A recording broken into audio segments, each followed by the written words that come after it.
నాలుగైదు సార్లు కాళ్ళు పట్టుకొని ఇంట్లో తలకా బల్ల కొడుతుంది కానీ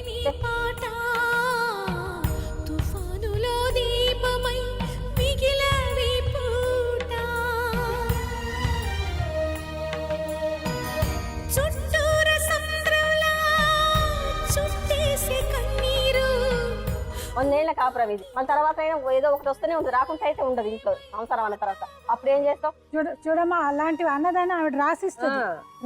ఏదో ఒక నమ్మకం ఎక్కడో ఒకటి కలిగించాలి కదమ్మా. మీరు అలా మాట్లాడితే కష్టం కదా.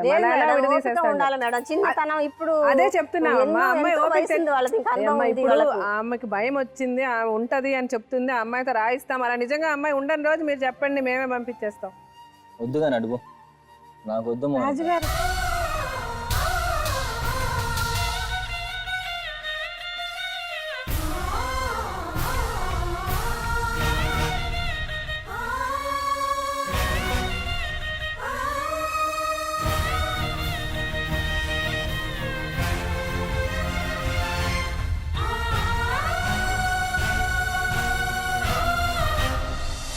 దీనికి ఒక పరిష్కారం అనేది ఆలోచించాలి కదా. నేను చెప్పాను అమ్మాయిని అలా వదిలేయని అనట్లే. వాళ్ళిద్దరు భార్య భర్తలకు ఇష్టమైతే నేను కాదన్న. కాకపోతే నా ఇంట్లో మాత్రం నాకు ఇప్పుడు కోపం ఉంది కాబట్టి నా ఇంట్లోకి రాని మేడం. తర్వాత వాళ్ళిద్దరు సంతోషంగా ఉంటే రాణిసుకొని లేకపోతే లేదు. కానీ మేమైతే ఇప్పుడు ఇంట్లో రాని. వాళ్ళిద్దరు కలిసి ఉంటా అంటే మాత్రం నేను అడ్డుపడాను మేడం.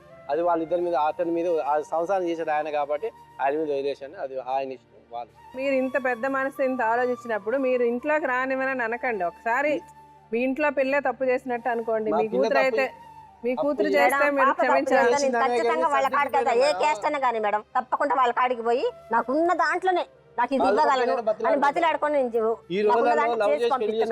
మా పాప చేస్తే సర్దుబాటు చేసుకుని ఉన్నాం. కానీ మీ దగ్గర ఓపిక మమ్మల్ని రోడ్డు పాలు చేయడానిక. మౌనిక అడుగు ప్రవీణ్.